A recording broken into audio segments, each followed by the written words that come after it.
का वोट जिहाद। उद्धव ठाकरे जी को उनके उम्मीदवार दक्षिण मुंबई के अरविंद सावंत को जो परिसर में भिंडी बाजार, मोहम्मद अली रोड, मदनपुरा 2019 में, 2014 में, 2009 में जहां पर बाला साहेब ठाकरे थे, तभी भी जो बूथ नंबर 157 में 0 वोट मिले थे, 2024 में 611 वोट मिले। उसके बगल का बूथ नंबर 178, 2019 में अरविंद सावंत उद्धव ठाकरे यूनाइटेड शिवसेना को 1 वोट, 2024 में वही उद्धव ठाकरे अरविंद सावंत 537, बूथ नंबर 34 में 2019 में 2 वोट, 2024 में 616। ऐसे जो 20 बूथ के हमने आंकड़े निकाले एक एग्जाम्पल करके, उद्धव ठाकरे जी के अरविंद सावंत को 2019 हो 2014 हो 91 वोट 20 बूथ में, और उसी 20 बूथ में 2024 में 11,051 वोट। कारण क्या? कारण कि यही जनाब उद्धव ठाकरे और मौलाना अरविंद सावंत को क्या भाषण किया जामा मस्जिद के परिसर में, भिंडी बाजार में, मोहम्मद अली रोड में। उद्धव ठाकरे जी के अरविंद सावंत कहते मैंने नगर पालिका को, मुंबई महापालिका को, सरकार को बोला है कि मेरे मुसलमान भाइयों को रास्ते पर नमाज पढ़ना पड़ता है, आप मस्जिदों का एफएसआई बढ़ा के दे दो। मैं उद्धव ठाकरे को चैलेंज करता हूं, बाला साहेब ठाकरे ने कभी इस प्रकार के मस्जिदों की एफएसआई बढ़ाना और क्या क्या नहीं कहा। राम मंदिर भूल गए उद्धव ठाकरे, मस्जिदों की एफएसआई बढ़ाना है। उद्धव ठाकरे में हिम्मत है तो भुलेश्वर में यह भाषण करे, उद्धव ठाकरे में हिम्मत है तो मातोश्री के सामने यह भाषण करे, उद्धव ठाकरे में हिम्मत है तो शिवाजी पार्क पर कहे कि मुस्लिम भाइयों और बहनों मैं आपके मस्जिदों की एफएसआई डबल कर दूंगा। यह है उद्धव ठाकरे का नकली चेहरा। इसके कारण हुआ वोट जिहाद। हिंदू बस्तियों में मादे हिंदू मातानो बंधु भगिनीनो, और मुस्लिम बस्ती मोहम्मद अली रोड, भिंडी बाजार, जामा मस्जिद परिसर में जाकर हम आपकी मस्जिद बढ़ाएंगे, एफएसआई बढ़ाएंगे। उद्धव ठाकरे जी का वोट जिहाद हम मुंबई के हर कोने में ले जाएंगे।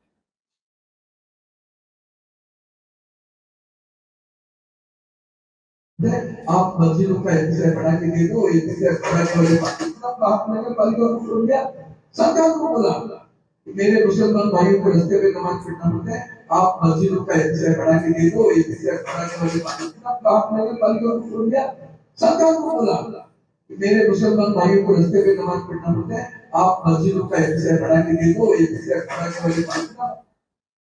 एक दूसरा छोटा विषय भी देता हूं।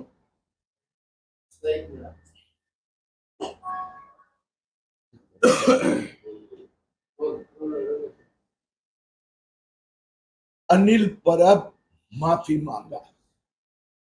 अनिल परबचा दापोली रिसोर्ट अनधिकृत होता, त्याचा पाडण्याचे तोडण्याचे आदेश जिल्हाधिकाऱ्यांनी दिले। त्याच्या विरोधात अनिल परब आणि त्यांचे पार्टनर सदानंद कदम मुंबई उच्च न्यायालयात गेले। उच्च न्यायालयाने हे घोषित केले की अनधिकृत आहे, पाडण्याचे आदेश दिले। कोर्टाची दिशाभूल करण्यासाठी कोर्टाने माफी मागायला लावली आणि अनिल परब त्यांचे पार्टनर सदानंद कदमला दंडही ठोठावला। अनिल परब, आता आपण जनतेची माफी मागणार की किरीट सोमय्यावर 100 कोटीचा खटला त्याची सुनावणी सुरू करणार? मी अनिल परबला चॅलेंज देतोय. गेले 2 वर्ष पत्रकारांच्या द्वारा मी किरीट तुम्हाला कोर्टात घेतलाय, 100 कोटीचा मानहानीचा खटला दाखल केला. अनिल परब, हिम्मत असेल करा उद्या कोर्टात मेन्शन. हिम्मत असेल तर सांगा कोर्टाला की किरीट सोमय्या खोटं बोलत होते. अनिल परबने 26 जून 2019 रोजी महाराष्ट्र सरकारला पत्र दिलं होतं. हे अनिल परबचे हस्ताक्षर आहे की मी इथे रिसोर्ट बांधलाय, विकत घेतलाय, तो माझ्या नावाने करा. अनिल परबने 2019-20, 2020-21 यातील घरपट्टी भरली. सदानंद कदमनी हा रिसोर्ट 27 जानेवारी 2021 ला राज्य सरकारला पत्र लिहिलं. 26 जून 2019 रोजी महाराष्ट्र सरकारला पत्र दिलं होतं. हे अनिल परबचे हस्ताक्षर आहे की मी इथे रिसोर्ट बांधलाय, विकत घेतलाय, तो माझ्या नावाने करा. अनिल परबने 2019-20, 2020-21 यातील घरपट्टी भरली. सदानंद कदमनी हा रिसोर्ट 27 जानेवारी 2021 ला राज्य सरकारला पत्र लिहिलं. रिसोर्ट अनिल परबनी बांधला, मी आता तो विकत घेतोय, माझ्या नावाने ट्रान्सफर करा. अनिल परबनी दापोली येथील अनधिकृत रिसोर्ट बांधला. त्यातला तो महसूल विभागात येतो तर तो भाग पाडावा लागला. कोर्टाची माफी मागावी लागली आणि कोर्टाने आता ते तोडण्याचे आदेश दिले. कोर्टाने दंडही ठोठावला. अनिल परब, माफी मांगो.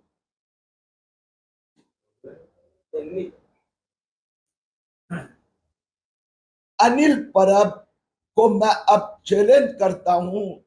जब 2 साल वो कह रहे मैं किरीट सोमय्या के सामने 100 करोड़ का डिफेमेशन का केस मैं दाखिल कर रहा हूं. अनिल परब, हिम्मत है तो कल मुंबई उच्च न्यायालय में मेंशन करो, मैं भी हाजिर होता हूं. हिम्मत है तो 100 करोड़ का डिफेमेशन का कोर्ट की प्रक्रिया शुरू की जाए. अब मुंबई उच्च न्यायालय ने आदेश दिया कि अनिल परब, सदानंद कदम का रिसोर्ट में अनधिकृत बांधकाम हुआ था, तोड़ने का आदेश दिया. कोर्ट को गलत फहमी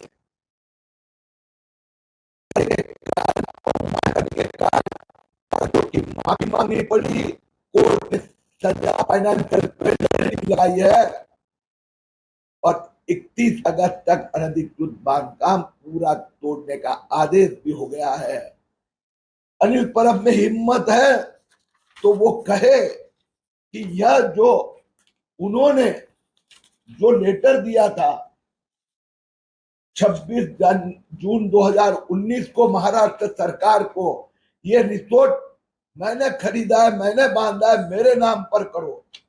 अनिल परब ने इसके ऊपर 2019, 20, 20-21 प्रॉपर्टी टैक्स भरते थे. अनिल परब ने के पार्टनर सदानंद कदम ने 27 जनवरी 2021 को कहा मैंने अनिल परब से रिसोर्ट खरीदा है, अब सदानंद कदम के नाम पर किया गया. अनिल परब में हिम्मत है तो डिफेमेशन केस की सुनवाई शुरू की जाए. तुम्हाला मुस्लिम धर्मावरती आक्षेप आहे त्या प्रवृत्ती संदर्भात आक्षेप आहे, त्यामध्ये नवजीवन असेल या मला वाईट वाटतंय की उद्धव ठाकरेंनी स्वतःचा वडिलांचा विश्वासघात केला. त्यांनी वेगवेगळे वादविवाद नरेटिव्ह उभं करून लोकांना दगा दिला. मग शिवाजी पार्कची लोक असो की मातोश्री परिसरातले लोक असो की मुलुंड पूर्वती असो की भांडूपची जनता असो, त्यांनी घुघारी मोहल्ला, मदनपुरा, नौपाड़ा, नागपाड़ा, बहरामपाड़ा, मोहम्मद अली रोड, मदनपुरा या इथे भाषण काय केली उद्धव ठाकरे सेनेच्या नेत्यांनी, उद्धव ठाकरेंनी सलाम अलैकुम. अरविंद सावंतनी मस्जिदीची FSI वाढवायची बात केली. म्हणजे या बाजूला हिंदुत्वाची बात करायचे आणि तिथे जाऊन मस्जिदची FSI वाढवायचे, विश्वासघात केला. सर, सबसे महत्वपूर्ण मुद्दा ये भी है कि आप एक तरफ वोट जिहाद की बात कर रहे हैं, वही ATS लगातार कार्रवाई कर रही है. इस मामले में 2 बांग्लादेशियों को गिरफ्तार किया गया था जिन्होंने फर्जी ID बनाकर जो है वो वोटिंग की थी. सर, बांग्लादेशियों की जो तादाद है वो भी बहुत ज्यादा बढ़ी है. पिछले 2.5 साल में तकरीबन 690 के आसपास बांग्लादेशियों को गिरफ्तार किया गया है. मुझे इस बात की बहुत चिंता है. मैंने देवेंद्र फडणवीस जी से भी बात की है कि अब ये लोग मुलुंड पूर्व पश्चिम तक पहुंच गए हैं और इस बात की हमने शिंदे सरकार को चेतावनी दी है कि जिस प्रकार से अतिक्रमण हो रहा है, बांग्लादेशी भी करते हैं और उनके सहयोगी भी कर रहे हैं, उसके खिलाफ तुरंत ही कार्रवाई होनी चाहिए. ये वोट जिहाद का नया मॉडल लोगों के सामने आ रहा है. सर, क्या इस लोकसभा चुनाव में भी ऐसे वोट का इस्तेमाल किया गया है, आपको लग रहा है? इसमें सब चीज की गई थी. अंडरवर्ल्ड का उपयोग, माफियाज का उपयोग, जो बांग्लादेश से वहां से आए हुए लोगों का उपयोग और मस्जिद के FSI बढ़ाना से लेकर ऐसे अनेक वचन उद्धव ठाकरे सेना ने दिए. इसी के कारण ये वोट जिहाद हुआ. सर, भारतीय जनता पार्टी और महायुति सरकार में है, इसको रोकने के लिए क्या कदम उठाए जाने हैं? इस संबंध में मैंने गंभीरता से देवेंद्र फडणवीस जी से प्रार्थना की है. इस विषय में मैं सोमवार को और अधिक तथ्य सामने लाने वाला हूं. अगर गलत हो रहा है तो सरकार फडणवीस की हो, शिंदे की हो, उनको मैं जरूर आग्रह करूंगा कि इस प्रकार का अतिक्रमण को रोकने की जिम्मेदारी उनकी है.